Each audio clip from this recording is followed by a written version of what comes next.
menjelaskan klaster perkara cyber yang dimaksud, dan menyebutkan nama kedua terdakwa secara lengkap. Tidak ada ruang ambiguitas sedikitpun yang dapat merugikan hak pembelaan terdakwa.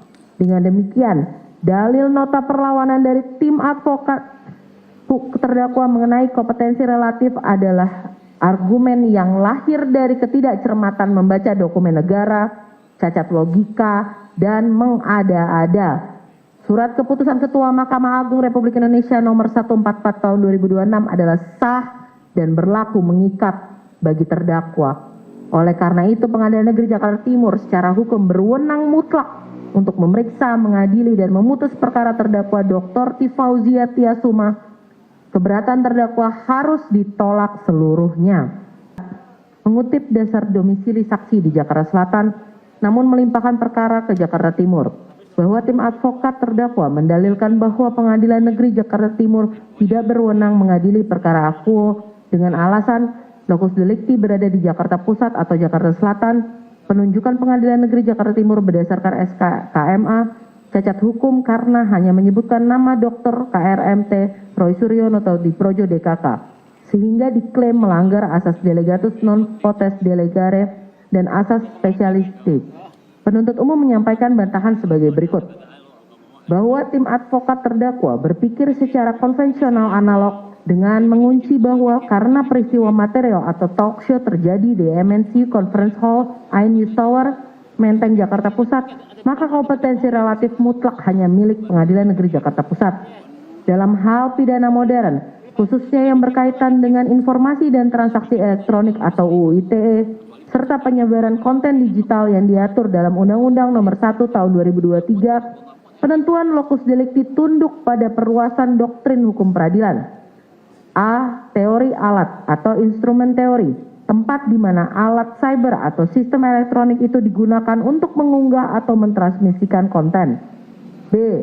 Teori akibat, tempat di mana transmisi elektronik tersebut diakses, diunduh atau didownload dan menimbulkan akibat material berupa keonaran atau kerugian bagi korban atau publik. Pencantuman News Tower Jakarta Pusat dalam surat dakwaan kedua primer adalah bentuk kecermatan penuntut umum dalam memaparkan actus reus fisik awal atau tempat produksi konten. Namun karena dampak digital dari unggahan terdakwa bersifat ubiquitas atau terjadi di mana saja di seluruh ruang digital secara simultan, maka yurisdiksi relatif tidak berhenti hanya di wilayah Jakarta Pusat. Bahwa tim advokat menuduh penuntut umum melakukan kesimpulan sepihak saat mengutip pasal 165 ayat 2 Undang-Undang Republik Indonesia nomor 20 tahun 2025 tentang Kitab Undang-Undang Hukum Acara Pidana, atau pasal 84 ayat 2 mengenai kediaman sebagian besar saksi untuk menunjuk Pengadilan Negeri Jakarta Selatan.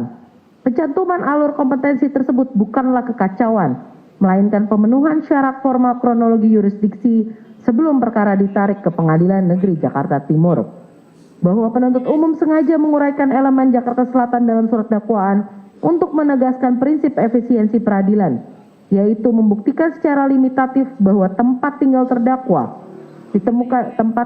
ditemukan dan kediaman sebagian besar saksi yang akan hadir memang lebih dekat dan relevan diakses dalam radius wilayah hukum DKI Jakarta, bukan di luar provinsi. Ini adalah prasyarat administratif yang wajib dilewati sebelum melangkah ke ketentuan pasal 166 Undang-Undang Nomor 20 Tahun 2025.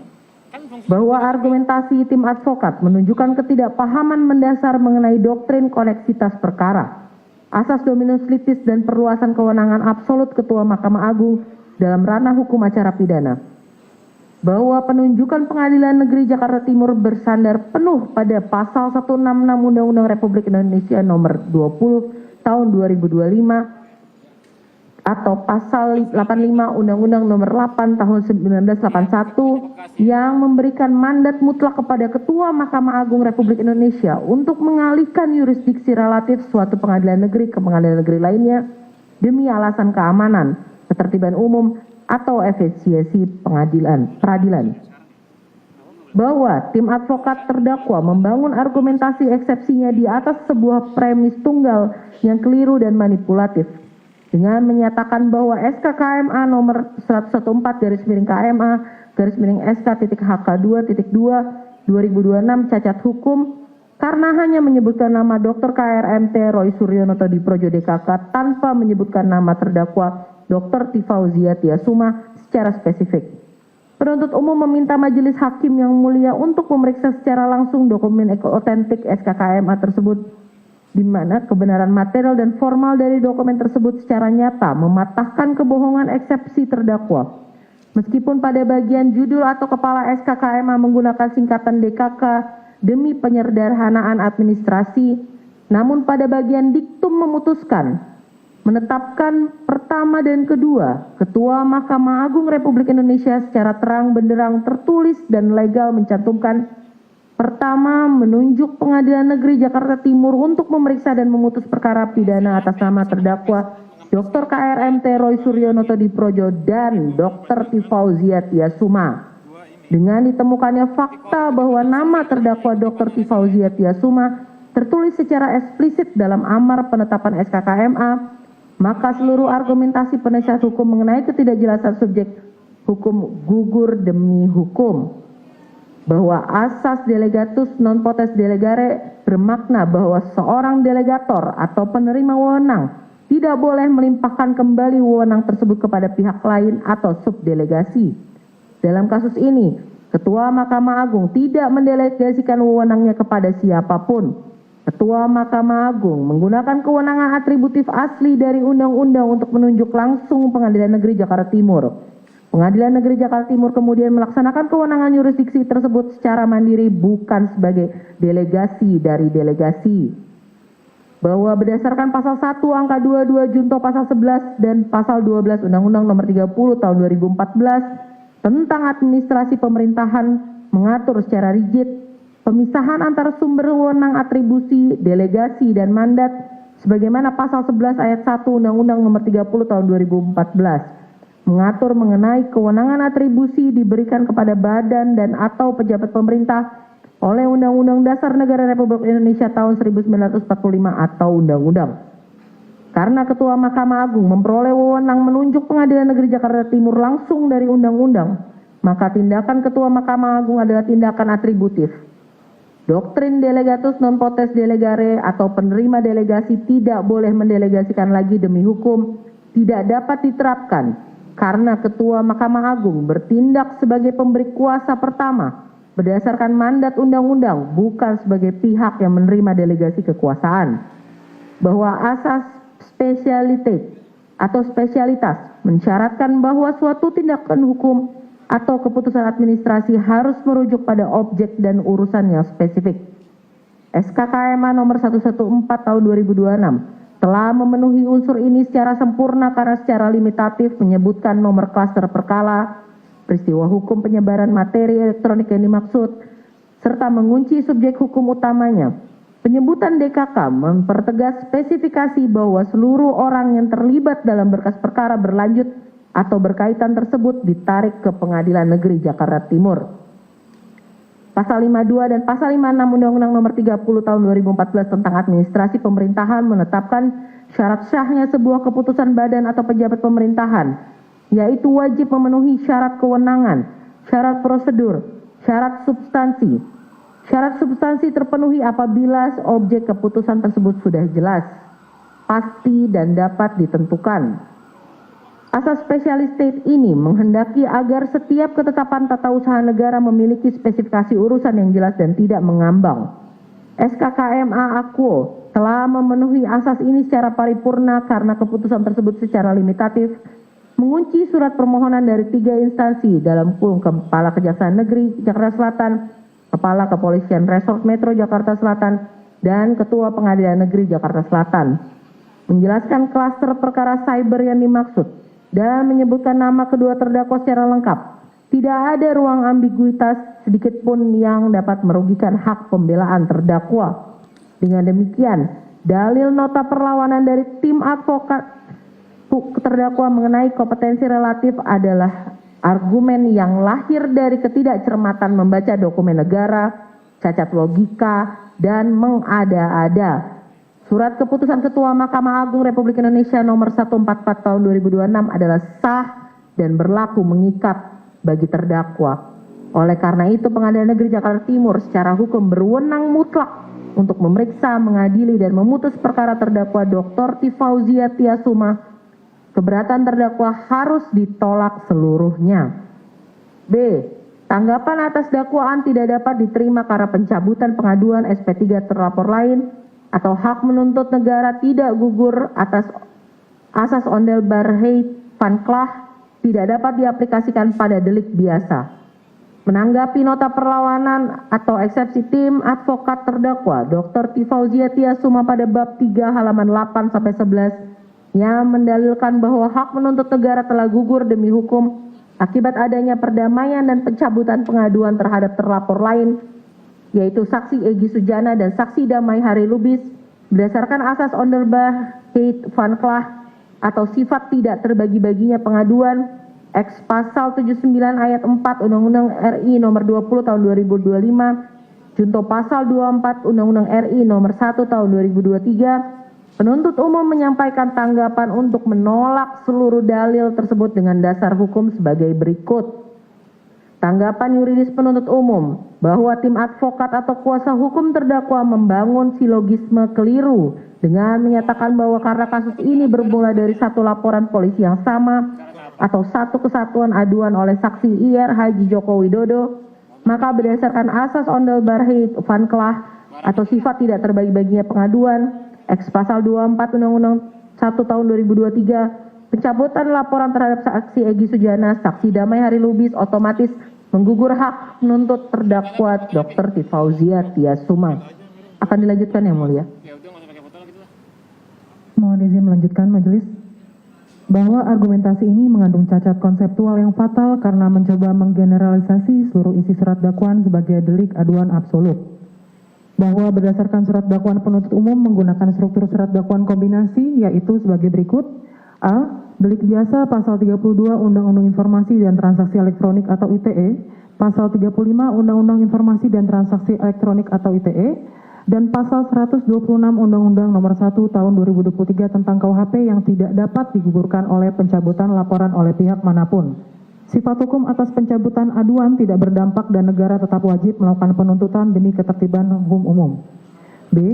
Delik aduan pasal 433 dan pasal 434 KUHP nasional yang dapat digugurkan jika pencabutan memenuhi syarat subjektif objektif penuh. Gugur bagi pasal aduan spesifik jika ada penyelesaian restoratif yang sah. Bahwa karakteristik delik biasa yaitu dakwaan pertama, ketiga, dan keempat yang diajukan oleh penuntut umum memuat klausul pelanggaran pasal 32 dan pasal 35 Undang-Undang Nomor 11 Tahun 2008 tentang informasi dan transaksi elektronik junto Undang-Undang Nomor 1 Tahun 2024 tentang perubahan kedua atas Undang-Undang Nomor 11 Tahun 2008 tentang informasi dan transaksi elektronik serta pasal 126 ayat 1 Undang-Undang Nomor 1 Tahun 2023 tentang KUHP nasional. Pasal-pasal tersebut adalah delik biasa yang menempatkan negara melalui penuntut umum sebagai representasi kepentingan publik untuk melanjutkan penuntutan tanpa bergantung pada kehendak pelapor. Bahwa asas ondel barheit hanya berlaku untuk delik aduan absolut. Sifat tidak dapat dibagi-baginya pengaduan hanya bekerja pada ranah delik aduan murni. Bahwa tindakan siber yang didakwakan kepada terdakwa didasarkan pada 5 unggahan spesifik dari akun media sosial milik terdakwa sendiri. Meskipun kasus ini bermula dari satu nomor laporan polisi yang sama untuk 8 orang terlapor, secara teknis digital tindakan pengunggahan atau uploading konten oleh terdakwa adalah perbuatan material yang berdiri sendiri atau mandiri dan menghasilkan footprint digital yang terpisah dari 23 unggahan milik terdakwa KRMT Roy Suryo Noto Budi Projo dalam perkara lain, saksi Egy Sujana, saksi Rismon Sianipar atau saksi Damai Hari Lubis. Bahwa pencabutan laporan terhadap saksi Egy Sujana DKK dalam mekanisme restoratif justice bersifat subjektif individual dan tidak otomatis menghapus sifat melawan hukum dari tindakan siber yang berdiri sendiri yang dilakukan oleh terdakwa Tifauzia Tiasuma. Bahwa tim advokat terdakwa mencoba menggiring opini bahwa ini adalah sengketa kehormatan pribadi atau delik aduan.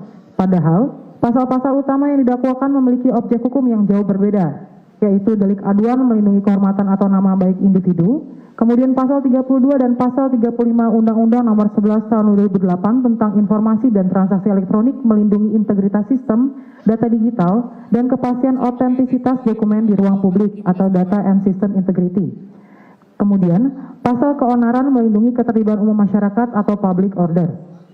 Karena terdakwa didakwa memanipulasi data elektronik dan menyebarkan konten yang berdampak luas pada ketertiban publik, perbuatan tersebut sudah bergeser dari sekedar menyerang nama baik pribadi menjadi kejahatan terhadap publik. Oleh karena itu, perdamaian antara pelapor dengan terlapor lain tidak bisa menghapus tindak pidana publik yang diduga dilakukan oleh terdakwa. Bahwa tim advokat terdakwa perlu mencermati lebih lanjut pasal 79 ayat 4 Undang-Undang Nomor 20 Tahun 2025 tentang KUHP yang secara eksplisit berbunyi, pencabutan laporan atau pengaduan sebagaimana dimaksud pada ayat 2 hanya dapat dilakukan setelah pelaku memenuhi seluruh kesepakatan. Kata pelaku di sini bermakna kata ganti orang yang bersifat tunggal dan spesifik mengacu pada subjek hukum yang melakukan upaya pemulihan. Keadilan restoratif bukanlah peranata hukum untuk memutihkan suatu laporan polisi secara kolektif, melainkan insentif hukum yang diberikan secara individual atas itikat baik subjek hukum tertentu. Karena terdakwa T. Fauzia Tiasuma tidak pernah melakukan perdamaian dan memenuhi kesepakatan pemulihan dengan korban, maka terdakwa tidak berhak menuntut persamaan perlakuan hukum atas SP3 milik orang lain. Bahwa tim advokat menuduh penuntut umum melakukan rekayasa kualifikasi dan melanggar batas objek laporan dengan merujuk pada putusan Mahkamah Agung nomor 176K/PIT/2021. Argumen ini tidak berdasar hukum karena jurisprudensi putusan Mahkamah Agung nomor 176K/PIT/2021 berlaku untuk perkara yang murni bersumber dari delik aduan pencemaran nama baik konvensional yang kemudian dipaksakan menjadi delik biasa tanpa adanya perbuatan material siber yang baru. Bahwa putusan Mahkamah Konstitusi nomor 105/PUU/12 Romawi/2024 menguji batasan frasa orang lain pada pasal 27A Undang-Undang ITE atau penghinaan. Sementara itu terdakwa dijerat dengan pasal 35 Undang-Undang Nomor 11 Tahun 2008 tentang informasi dan transaksi elektronik atau manipulasi data elektronik seolah-olah otentik. Rasio desidendi dari pasal 35 bukanlah melindungi nama baik, melainkan melindungi integritas data publik dan keamanan cyber atau data and system integrity. Ketika ijazah publik seorang pejabat negara dimanipulasi di ruang cyber, perbuatan tersebut secara otomatis bergeser dari sengketa privat menjadi delik cyber murni yang bersifat publik. Bahwa perkara yang sama harus diputus sama apabila subjek hukumnya berada dalam posisi dan tindakan prosedur yang sama. Saksi Egy Sujana DKK berada dalam status perkara dihentikan karena mereka menggunakan hak proseduralnya untuk berdamai lewat restoratif justice.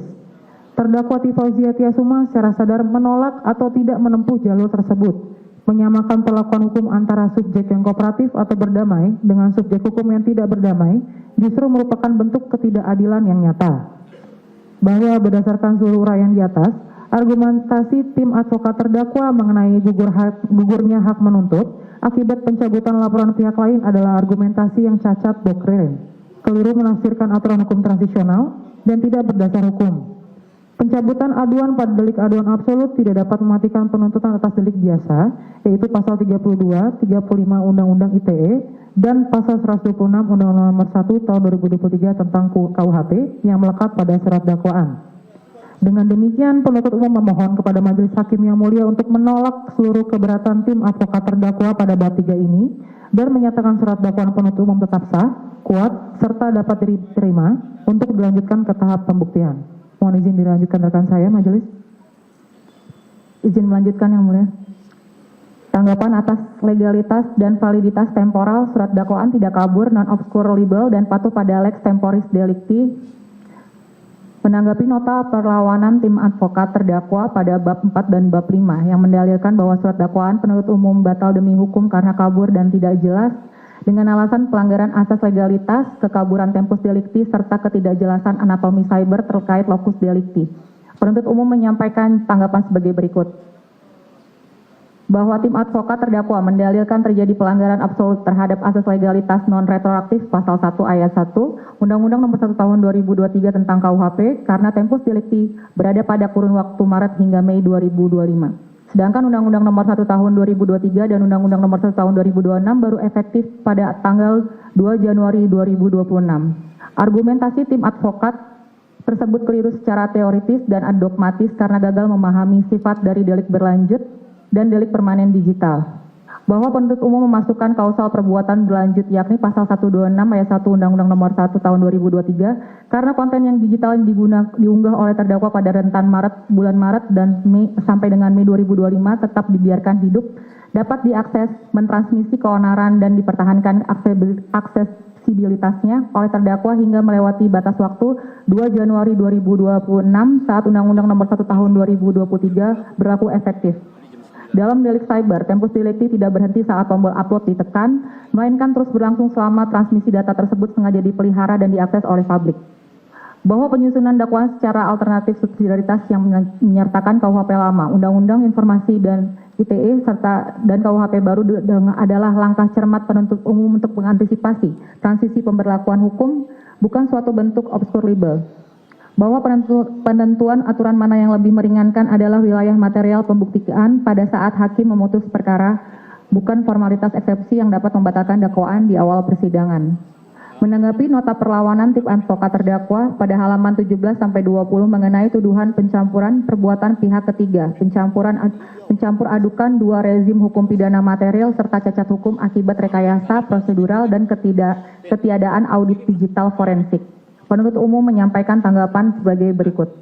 Bahwa argumentasi tim advokat terdakwa menunjukkan ketidakpahaman mendasar mengenai konstruksi delik material cyber dan tata cara pemaparan jalinan konteks perkara. Masuknya 23 unggahan pihak ketiga bukan bentuk pelanggaran asas pertanggungjawaban pidana secara individual, melainkan bagian dari penyusunan anatomi kasus guna menggambarkan jalinan kerjasama, niat jahat yang simultan, atau minimal sebagai kontekstual evidence untuk membuktikan unsur mengakibatkan keonaran di kalangan masyarakat.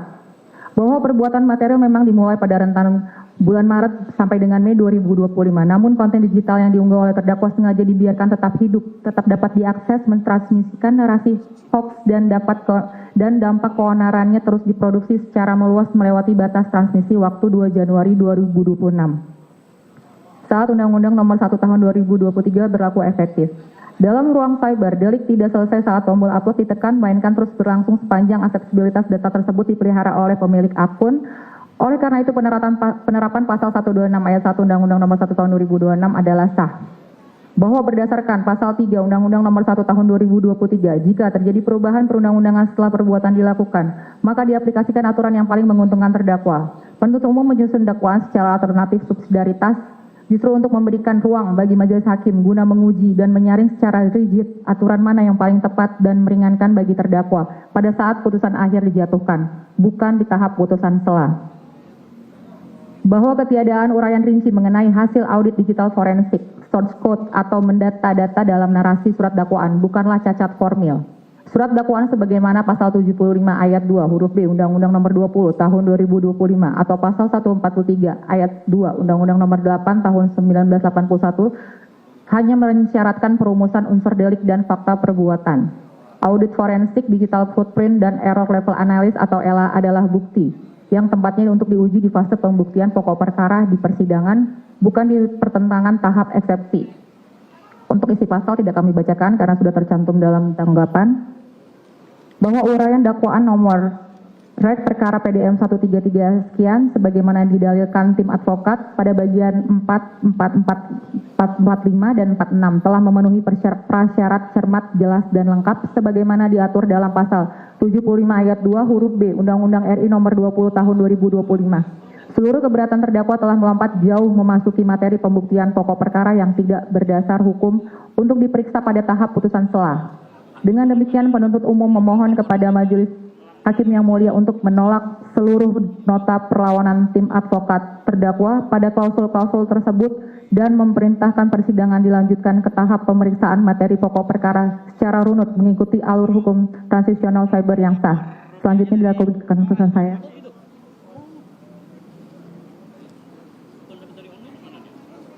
Mohon izin melanjutkan, majelis hakim. D. Tanggapan atas dalil error in objecto dan ketiadaan legal standing atau tafsir keliru atas karakteristik hukum cyber.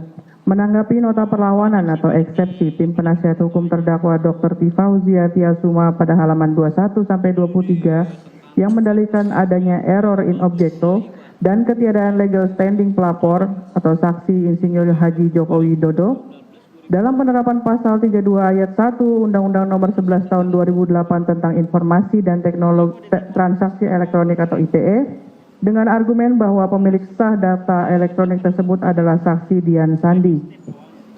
Penuntut umum menyampaikan tanggapan berdasarkan doktrin hukum cyber serta peraturan perundang-undangan yang berlaku sebagai berikut. Tanggapan yuridis penuntut umum bahwa eksepsi tim advokat terdakwa terjebak dalam penalaran sempit yang menyamakan hak kepemilikan formal sebuah akun dengan hak perlindungan data substantif. Di dalam bab 11 tentang ketentuan pidana Undang-Undang Nomor 11 Tahun 2008 tentang Informasi dan Transaksi Elektronik atau ITE, pembatasan suatu pasal menjadi delik aduan hanya diatur secara limitatif dan eksplisit untuk pasal penghinaan atau pencemaran nama baik. Karena pasal 32 dan pasal 35 tidak memuat klausul hanya dapat dituntut atas dasar pengaduan, maka secara otomatis demi hukum kedua pasal tersebut berstatus sebagai delik biasa. Bahwa unsur milik orang lain atau milik publik dalam pasal 32 dan manipulasi data dalam pasal 35 Undang-Undang Nomor 11 Tahun 2008 tentang Informasi dan Transaksi Elektronik tidak membatasi korban hanya pada pemilik server atau pembuat pertama dokumen. Ketika sebuah informasi atau dokumen elektronik yang memuat identitas spesifik seseorang dimanipulasi, diubah, atau ditransmisikan secara melawan hukum sehingga merugikan hak konstitusional orang yang tercantum di dalamnya, maka orang tersebut adalah korban langsung yang sah. Pasal 32 ayat 1 Undang-Undang Nomor 11 Tahun 2008 tentang Informasi dan Transaksi Elektronik melindungi integritas informasi elektronik dari tindakan melawan hukum, baik milik orang lain ataupun milik publik. Dalam konteks ijazah, dokumen tersebut mengandung data pribadi yang bersifat melekat pada subjek data, yaitu Saksi Insinyur Haji Joko Widodo. Ditinjau dari pasal 1 angka 4 Undang-Undang Nomor 27 Tahun 2022 tentang perlindungan data pribadi, Saksi Insinyur Haji Joko Widodo adalah subjek data pribadi, yaitu orang perseorangan yang padanya melekat data pribadi termasuk riwayat pendidikan atau ijazah. Bahwa Saksi Insinyur Haji Joko Widodo adalah pihak yang mengalami kerugian material dan imaterial secara langsung akibat dimanipulasinya informasi atau dokumen elektronik yang menyangkut identitas dirinya. Oleh karena itu, Saksi Insinyur Haji Joko Widodo adalah korban yang sah. Bahwa dalil bahwa data milik Saksi Dian Sandi sehingga Saksi Insinyur Haji Joko Widodo tidak memiliki kedudukan hukum adalah argumen prematur. Pasal 32 Undang-Undang Nomor 11 Tahun 2008 tentang Informasi dan Transaksi Elektronik melindungi informasi elektronik milik orang lain atau publik. Siapapun yang hak, kewenangan, atau kepentingannya dirugikan akibat manipulasi data yang disasarkan kepadanya berhak menjadi pelapor, terutama dalam delik biasa di mana negara atau penyidik berhak bertindak proaktif. Bahwa oleh karena pasal 32 dan pasal 35 Undang-Undang Nomor 11 Tahun 2008 tentang Informasi dan Transaksi Elektronik merupakan delik biasa, dengan demikian legal standing laporan tidak bersifat limitatif restriktif. Laporan dari pihak manapun, terlebih dari pihak yang namanya dicatut dan dirugikan secara langsung, adalah sah demi hukum untuk menggerakkan hukum acara pidana. Bahwa tuduhan error in objecto dan ketiadaan legal standing adalah argumen yang sangat dangkal secara doktriner. Pasal 32 Undang-Undang Nomor 11 Tahun 2008 tentang Informasi dan Transaksi Elektronik melindungi data yang menyangkut hak individu dan kepentingan publik, sehingga subjek hukum yang dirugikan secara langsung memiliki hak konstitusional penuh sebagai korban. Terlebih, sifat pasal 32 Undang-Undang Nomor 11 Tahun 2008 tentang Informasi dan Transaksi Elektronik sebagai delik biasa menegaskan bahwa hak menuntut negara tetap tegak terlepas dari ada atau tidaknya pelapor. Akan dilanjutkan. Izin melanjutkan majelis. UNE, tanggapan mengenai forensik digital, Undang-Undang Pers, Imunitas Sanksi, dan Prosedur Lapor, atau seluruhnya adalah materi pokok perkara yang wajib ditolak dalam putusan selah. Menanggapi nota pembelaan terdakwa pada halaman 23 sampai dengan 33 yang mendalilkan bahwa surat dakwaan tidak sah karena bertentangan dengan kebebasan pers, kebebasan berpendapat, melanggar undang-undang keterbukaan informasi publik, mengabaikan imunitas saksi, serta mengandung cacat formil pada prosedur laboratorium forensik, penuntut umum menyampaikan tanggapan sebagai berikut. Tanggapan yuridis penuntut umum. bahwa terdakwa tidak memiliki legalitas sebagai entitas pers yang terdaftar dan tunduk pada Undang-Undang Nomor 40 Tahun 1999 tentang pers, akun media sosial pribadi atau tayangan broadcast talkshow independen tanpa badan hukum pers dan tanpa proses redaksional yang mengikat pada kode etik jurnalistik adalah masuk dalam kualifikasi platform transmisi elektronik biasa yang tunduk pada Undang-Undang Informasi dan Teknologi Informasi, bukan lex spesialis Undang-Undang Pers. Bahwa Pasal 9 Ayat 2 Undang-Undang Nomor 40 Tahun 1999 tentang pers mengatur, setiap perusahaan pers harus berbentuk badan hukum Indonesia. Berdasarkan peraturan Dewan Pers tentang standar perusahaan pers, badan hukum yang dimaksud secara limitatif harus berbentuk perseroan terbatas atau PT, yayasan atau koperasi yang khusus menyelenggarakan usaha pers, akun media sosial pribadi atau Instagram, TikTok, YouTube, atau podcast perorangan tidak memenuhi syarat konstitusi sebagai badan hukum pers. Selanjutnya, Pasal 1 Angka 1 dan Angka 2 Undang-Undang Nomor 40 Tahun 1999 tentang pers mengatur dan menetapkan bahwa pers dan perusahaan pers wajib melaksanakan kegiatan jurnalistik yang meliputi mencari, memperoleh, memiliki, menyimpan, mengolah, dan menyampaikan informasi yang mengikatkan diri pada kode etik jurnalistik dan tunduk pada pengawasan Dewan Pers. Bahwa sebagaimana perjanjian kerjasama antara Dewan Pers dengan Polri nomor 03-DP-PKS-11-2022 dan nomor NK-34-11-2022 tanggal 10 November 2022.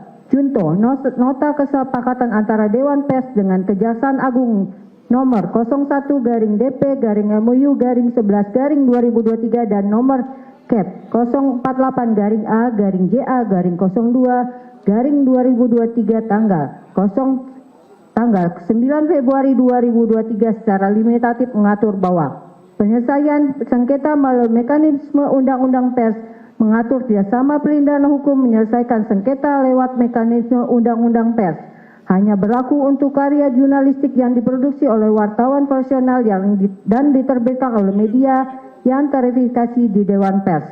Konten cyber yang diunggah di akun pribadi yang dilaporkan oleh masyarakat langsung ditarik ke ranah pidana umum atau cyber. Bahwa terdakwa bertindak dengan itikat baik sebagai saksi prostitusi atau apakah unggahannya memenuhi kualifikasi produk pers murni yang lolos sensor redaksional merupakan wilayah pembuktian unsur melawan hukum. Hal ini membutuhkan pemeriksaan saksi-saksi serta bukti material lainnya. Bahwa tim advokat terdakwa yang menyatakan hasil lapor batal demi hukum karena melanggar Perkap nomor 10 tahun 2009 tentang tidak serta-merta mengasihkan doktrin extraordinary rule yang mensyaratkan pelanggaran hak konstitusional. Kualitas perolehan bukti tersebut adalah materi pokok perkara yang wajib diuji pada tahap pembuktian, bukan dalam eksepsi ini. Sah atau tidaknya prosedur penyitaan dan uji laboratorium forensik atau sebuah dokumen digital adalah murni materi pra-peradilan atau materi pembuktian di muka persidangan. Eksepsi sesuai ruang lingkupnya hanya menilai apakah surat dakwaan sah, cermat, jelas, dan pengadilan berwenang mengadili, bukan menilai legalitas perolehan alat bukti. Jika penasihat hukum merasa alat bukti diperoleh secara ilegal, panggung untuk menggugatkannya adalah pada saat pembuktian akuo, bukan melalui eksepsi. Bahwa tim advokat terdakwa secara keliru membersihkan pasal 28F Undang-Undang 1945 sebagai hak yang tidak dapat dibatasi. Di dalam tata negara Indonesia, kebebasan berekspresi dibatasi secara ketat oleh pasal 28J ayat 2 Undang-Undang Dasar 1945 demi menghormati hak orang lain dan memenuhi tuntutan yang adil sesuai dengan pertimbangan moral, nilai-nilai agama, keamanan, dan ketitipan umum. Kebebasan berpendapat tidak pernah memberikan legalitas bagi siapapun untuk melakukan manipulasi dokumen elektronik dan menyebarkan berita bohong yang memicu keonaran secara berkelanjutan. Bahwa tim advokat terdakwa keliru memakai forum sengketa undang-undang keterbukaan informasi publik jika masyarakat atau terdakwa merasa hak informasi atau ijazah tersebut dihambat oleh badan hukum dan izin. Badan publik dalam hal ini adalah Universitas Gajah Mada dan KPU. Hukum telah menyediakan mekanismenya, yaitu melalui sengketa informasi di Komisi Informasi berdasarkan mekanisme Undang-Undang Nomor 14 Tahun 2008, bukan dengan cara melakukan penghakiman sepihak dan manipulasi data di media sosial. Bahwa kekebalan hukum pasal 10 Undang-Undang Nomor 31 Tahun 2014 hanya melekat pada keterangan yang diberikan secara resmi di dalam forum prosesia dengan itikat baik. Dakwaan penuntut umum menyasar 28 unggahan media sosial di mana terdakwa memberikan hak klaim transmisi data dan opini sebelum atau di luar kapasitasnya saat diperiksa secara BAP. Publikasi media sosial pribadi tidak memiliki imunitas hukum.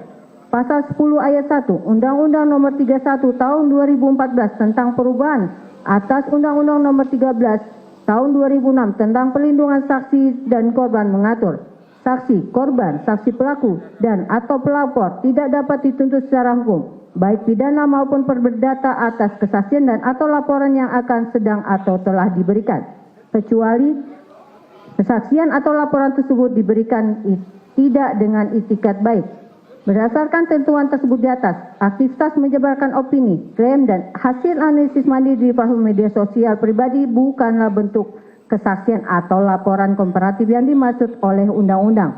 Platform digital pribadi adalah ranah publik cyber murni, bukan forum sosial. Pasal 1 angka 21 Undang-Undang Nomor 11 Tahun 2008 Junto Undang-Undang Nomor 1 Tahun 2024 menetapkan bahwa agen elektronik atau pengguna media sosial bertindak sebagai subjek hukum perorangan cyber yang memegang tanggung jawab hukum atas setiap dokumen elektronik yang ia buat dapat diakses oleh publik. Bahwa berdasarkan pasal 156 ayat 1 Undang-Undang Nomor 8 Tahun 1981 tentang hukum acara pidana, junto pasal 206 ayat 1 Undang-Undang Nomor 20 Tahun 2025, ruang lingkup keberatan eksepsi dibatasi secara definitif hanya pada A. Pengadilan tidak berwenang, B. Dakwaan tidak dapat diterima, C. Surat dakwaan harus dibatalkan. Bahwa jurisprudensi tetap Mahkamah Agung RI keberatannya menyatakan bahwa terdakwa mempunyai hak imunitas alat bukti tidak sah atau perbuatan yang didakwakan bukan tidak pidana melainkan ranah hukum lain adalah keberatan yang sudah masuk ke dalam penilaian pembuktian materi perkara. Keberatan tersebut tidak boleh diputus dalam putusan selah, melainkan harus diperiksa bersama-sama dengan pokok perkara dalam sidang pembuktian. Bahwa sah atau tidaknya barang bukti terpenuhi atau tidaknya syarat formal Perkap Nomor 10 Tahun 2009 serta bernilai atau tidaknya tangkapan layar sebagai alat bukti elektronik hanya dapat dinilai setelah penuntut umum mengajukan ahli digital forensik di persidangan untuk diuji melalui mekanisme cross examination. Bahwa seluruh argumen tim advokat terdakwa pada bab 5 dan 6 mengenai ketidakpasahan penuntut adalah argumen pembelaan materi yang dipaksakan untuk masuk ke pintu eksepsi. Surat dakwaan penuntut umum tetap sah, kokoh, dan murni ditegakkan demi ketertiban umum serta kedaulatan data digital publik, bukan untuk kepentingan non-hukum. Dan dengan demikian, penuntut umum memohon kepada Majelis Hakim Pengadilan Negeri Jakarta Timur yang mulia untuk menolak seluruh keberatan tim advokat terdakwa pada klausul surat dakwaan tidak sah karena bukan untuk kepentingan penegakan hukum untuk seluruhnya dan memerintahkan agar sidang dilanjutkan dengan agenda pemeriksaan materi pokok perkara. Mohon izin dilanjutkan. Bagian 2 kesimpulan. Majelis Hakim yang kami muliakan, tim advokat dan juga terdakwa yang kami hormati serta sidang yang kami muliakan. Berdasarkan seluruh analisis yuridis, doktrin hukum cyber dan delianisasi, peraturan perundang-undangan transisional yang telah kami uraikan secara lengkap di atas, penuntut umum mendeduksi beberapa konklusi hukum yang bersifat absolut untuk mematahkan nota perlawanan dari terdakwa Dr. Tifauzia Tiasuma, yaitu: pertama, Pengadilan Negeri Jakarta Timur berwenang mutlak secara relatif, di mana eksistensi surat keputusan Ketua Mahkamah Agung RI nomor 114/KMA/SK.HK2.2/6 Romawi /2026 yang bersandarkan pada mandat atributif pasal 166 Undang-Undang RI nomor 20 tahun 2025 Jungto pasal 85 KUHP lama adalah sah dan mengikat, di mana frasa dan kawan-kawan atau DKK di dalamnya secara faktual nexus merangkum terdakwa sebagai bagian dari kesatuan klister-klister peristiwa. Dalil pelanggaran asas specialitate dan delegatus non potes delegare merupakan sesat pikir konseptual karena Mahkamah Agung menggunakan kewenangan asli undang-undang demi efisiensi peradilan. 2. Mengenai hak menuntut negara yang tidak gugur. Pencabutan laporan terhadap terlapor lain yaitu saksi Egy Sujana dan kawan-kawan melalui mekanisme restoratif justice bersifat subjektif individual berdasarkan pasal 79 ayat 4 UU nomor 20 tahun 2025. Surat dakwaan penuntut umum yang menggunakan struktur kombinasi yang didominasi oleh delik biasa yaitu pasal 32 dan pasal 35 UU ITE serta pasal 126 UU nomor 1 tahun 2023 sehingga asas ondelbarheid van klah demi hukum lumpuh dan tidak dapat diaplikasikan. 3. Surat dakwaan sah, cermat, jelas, lengkap dan tidak obskur libe. Surat dakwaan telah memenuhi standarisasi rumusan pasal 75 ayat 2 huruf B UU nomor 20 tahun 2025 KUHP baru, jungto pasal 143 ayat 2 KUHP lama. Penerapan pasal 126 ayat 1 UU nomor 1 tahun 2023 adalah konstitusional berdasarkan doktrin continuous digital crime. Mengingat terdakwa secara sadar memelihara aksesibilitas konten manipulatif tersebut melintasi batas transisi berlakunya KUHP nasional, yaitu 2 Januari 2026. 4. Legal standing pelapor valid dan bebas dari error in objecto. Saksi Insinyur Haji Joko Widodo adalah data subjek atau korban langsung yang hak konstitusional dan data pribadinya melekat secara inheren pada objek ijazah yang dimanipulasi oleh terdakwa. Karena yang dilanggar adalah pasal 32 dan pasal 35 UU nomor 11 tahun 2008 tentang ITE dan perubahannya yang memiliki karakter delik biasa, maka legal standing pelapor bersifat non-restriktif demi melindungi integritas data publik atau data integrity. 5. Eksepsi terdakwa salah kamar atau prematur. Seluruh dalil perlawanan mengenai hak imunitas saksi pasal 10 UU nomor 31 tahun 2014, kebebasan pers UU nomor 40 tahun 1999, penolakan bukti tangkapan layar hingga cacat prosedur lapor berdasarkan peraturan Kapolri nomor 10 tahun 2009 atau exclusionary rule dalam pasal 235 UU nomor 20 tahun 2025 secara nyata telah melompat jauh memasuki materi pokok perkara berdasarkan jurisprudensi tetap Mahkamah Agung RI nomor 55 K/PIT 1995 jungto pasal 206 ayat 3 UU nomor 20 tahun 2025 keberatan tersebut tidak boleh diputus dalam putusan sela melainkan wajib ditolak dan diperiksa bersama-sama pada sidang pembuktian. Selanjutnya akan dilanjutkan oleh rekan kami. Izin yang melanjutkan yang mulia. Majelis hakim yang kami muliakan, tim advokat, kuasa hukum yang kami hormati, serta sidang yang kami muliakan. Berdasar kesimpulan yuridis yang telah dipaparkan di atas, kami penuntut umum dalam perkara ini memohon kepada Majelis Hakim Pengadilan Negeri Jakarta Timur yang mulia yang memeriksa, mengadili dan memutus perkara akuo untuk berkenan menjatuhkan putusan sela dengan amar sebagai berikut. 1. Menolak seluruh perlawanan eksepsi dari terdakwa dan tim advokat kuasa hukum terdakwa Dr. Tifausia Tiasuma untuk seluruhnya. 2. Menyatakan Pengadilan Negeri Jakarta Timur berwenang mutlak secara relatif untuk memeriksa, mengadili, dan memutus perkara pidana nomor 301-PIT-PIT-2026-PNJKT-TIM atas nama terdakwa Dr. Tifausia Tiasuma.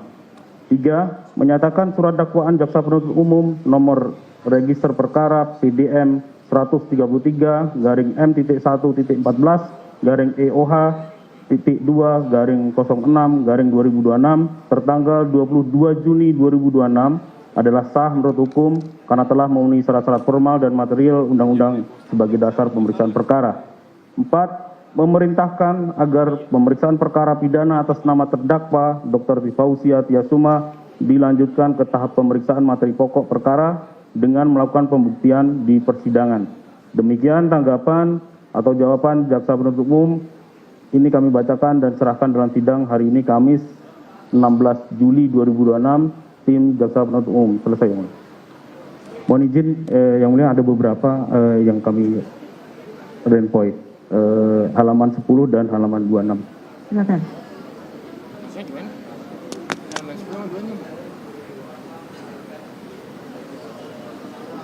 Untuk advokat ada?